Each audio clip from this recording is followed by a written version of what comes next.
Assalamualaikum warahmatullahi wabarakatuh. Dengan berdirinya saya di sini, saya akan menjelaskan tentang zaman prasejarah. Apa itu zaman prasejarah?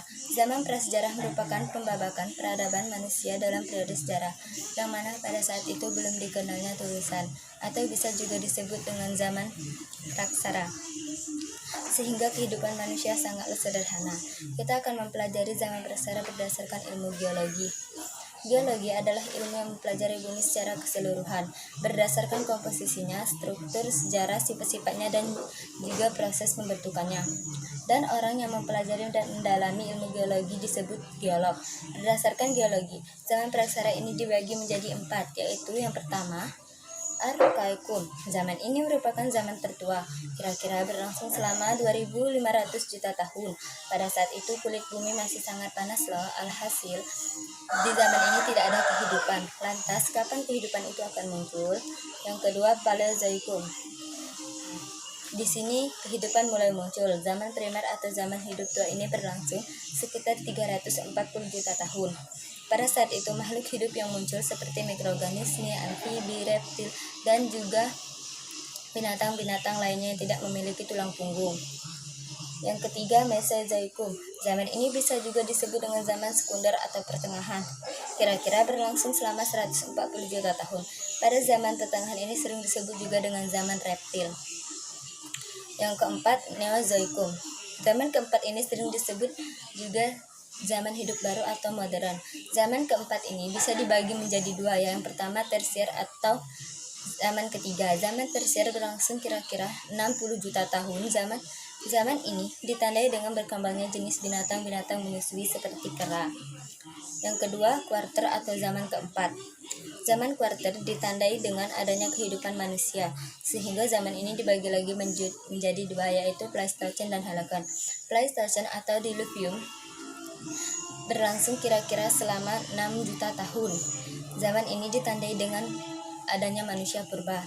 Holocan atau Alluvium berlangsung kira-kira 20.000 tahun yang lalu dan terus berkembang sampai dewasa ini. Zaman ini ditandai dengan munculnya manusia jenis Homo sapiens, yaitu manusia yang bertubuh seperti manusia zaman sekarang atau modern. Yang B, jenis manusia praksara Indonesia. Apa itu manusia purba? Manusia purba atau dalam prasejarah merupakan orang yang hidup di zaman jutaan tahun yang lalu. Pada umumnya, manusia purba ialah orang-orang yang hidup sebelum ditemukannya tulisan dan mempunyai berbagai banyak ras dan suku. Beberapa seorang peneliti telah mengatakan bahwa manusia purba ialah menjadi nenek moyang manusia pada zaman sekarang atau pada zaman modern. Fitur luar biasa dari manusia-manusia kuno, yaitu mereka hidup dan pindah nomaden. Itu karena mereka masih hidup dan sangat bergantung pada sumber daya alam. Ketika sumber daya di daerah tersebut habis atau sulit ditemukan, mereka pindah ke daerah lain. Mereka hidup berkelompok untuk menemukan tempat baru bersama. Dari banyak kelompok dalam manusia purba berbagai wilayah di dunia. Jenis-jenis manusia purba. Pada manusia purba dari generasi ke generasi lain itu sangatlah berbeda. Faktanya dalam sejarah menyebutkan bahwa manusia purba di satu wilayah dan di satu daerah dengan daerah lain yang mempunyai perbedaan. Saya akan menjelaskan perbedaannya. Yang pertama, Meganthropus paleojavanicus. Meganthropus merupakan manusia purba yang tertua daripada yang lainnya, memiliki sebuah bentuk tubuh yang besar daripada manusia pada umumnya. Van Cornwall merupakan salah satu orang arkeolog pertama dari kincir angin dan wilayah Belanda yang telah menemukannya dalam bentuk fosil. Pada waktu itu dia pada tahun 1936 sebagai pelajar di Sangiran. Pria purba yang dia temukan ini merupakan yang pertama kali tinggal di Pulau Jawa. Ciri-cirinya, hidung lebih besar, tulang pipi tebal, otot rahang kunyah dan gigi lebih kuat, mempunyai tonjolan belakang tajam dan melintang, tidak berdagu, volume otak 900 cc, badan tegap, pemakan tumbuh-tumbuhan, tulang kening menonjol, hidup secara berkelompok dan nomaden. Yang kedua, Pithecanthropus erectus, yakni telah dianggap manusia dalam kehidupan kuno dan hidup 1 hingga 2 jutaan tahun. 1890 diduga hidup pada zaman Pleistocene Tengah. Fosilnya yang pertama yakni pada bagian molar lembah. Ditemukan Bengawan Solo, daerah Trinil. Penemuan selanjutnya dilacak dengan tulang rahang, kaki, dan tengkorak bagian atas. Hidupnya terjadi dengan berpindah-pindah atau nomaden yang bergantung dalam ketersediaan makan di daerah mereka atau di daerah tempat mereka tinggal. Ciri-cirinya mempunyai suatu leher dan mengunyah yang begitu sangat kuat. Dalam volume otak berkisar 750 cm3 hingga 1350 cm3. Memiliki tubuh yang kuat, tetapi tidak cukup kuat untuk tegak. Hidung lebih lebar, dahi kepala lebih menonjol dan melintang. Mempunyai tinggi sekitar 165 cm sampai 180 cm. Mempunyai gigi geraham lebih besar dan kuat. Yang ketiga, Phytocanthropus soloensis. Dalam suatu namanya sudah kita ketahui memiliki arti yakni manusia dari Solo. Jenis fosil manusia purba ini ditemukan Olegan Oprek dan Van Benix Wall di daerah tersebut yakni Ngandong pada tahun 1931. Hingga tahun 1933 terdapat jenis orang tua serupa lainnya di daerah Sangiran yakni dekat Sungai Bengawan Solo. Pada bagian awal yang telah ditemukannya ialah tulang tengkorak dan tulang kering. Ciri-cirinya bentuk tubuh yang kuat, leher berotot dan bugar, kuat dan besar.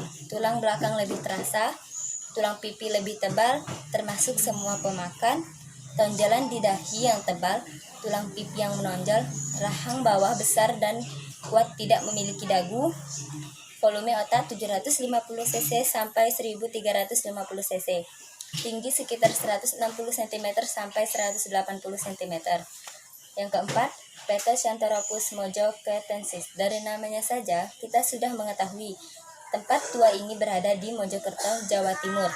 Penemuan yang pertama daerah fosil tengkorak manusia purba, seorang anak yang berusia sekitar 6 tahun 1936. Winders juga menemukan temuan serupa di kota yang sama. Ciri-cirinya, menurut fosil yang ditemukan itu seharusnya hidup 2,5 juta tahun yang lalu. Dari tengkorak oval yang tebal, tentang ukuran volume otak 750 cc sampai 1305 cc. Memiliki tinggi 160 cm sampai 180 cm. Tubuh yang kuat dan tanpa dagu. Seperti orang tua lainnya, bentuk dahi menonjol. Yang kelima, Homo floresiensis. Di Nusa Tenggara, penemunya adalah arkeolog dari New Zealand Universitas. Lebih muda dari Homo tipe Phytocanthropus floresiensis. Hidup sekitar 12.000 tahun yang lalu. Ciri-cirinya, tinggi sekitar 1 meter dan kredil. Berat sekitar 25 kg, memiliki bentuk dahi yang sempit dan tidak menonjol. Tulang rahang lebih terasa, memiliki volume otak lebih kecil sekitar 380 cc. Bentuk kepala yang begitu kecil. Yang keenam, Homo wojokensis. Homo wojokensis merupakan arkeolog yang terkenal yakni Sugando Bodis yang bernama. Ia telah menemukan manusia purba. Fosil pertama telah diketahui, yakni terletak di Lampung Tulu Agung, Jawa Timur. Bersama sedikit modern Kureta telah ditemukan bersama dengan penemunya yang juga memiliki sebuah batu dan tulang. Ciri-cirinya adalah memiliki bentuk wajah yang rata dan lebih luas. Di bagian mulut dan rahang menonjol sangat luas. Memiliki sebuah dahi yang berbentuk miring. Tulang pipi yang menonjol keluar. Berdiri tegak dan berjalan secara tegak. Mempunyai tinggi. Berdiri tegak dan berjalan secara tegak. Mempunyai tinggi sekitar 130 cm sampai 210 cm. Bobotnya 300 kg sampai 150 kg. Terletak pada bagian hidung dan mulut agak jauh. Yang ketujuh, Homo soloensis. Ciri-cirinya memiliki volume 1000 cc sampai 1300 cc, mempunyai tinggi sekitar 130 sampai 210 cm, mempunyai bentuk wajah yang menonjol seperti manusia monyet. Cara berjalan yakni dengan dipedal, memiliki tubuh yang lebih kuat. Baiklah, sampai sini penjelasan saya. Saya akhiri. Wassalamualaikum warahmatullahi wabarakatuh.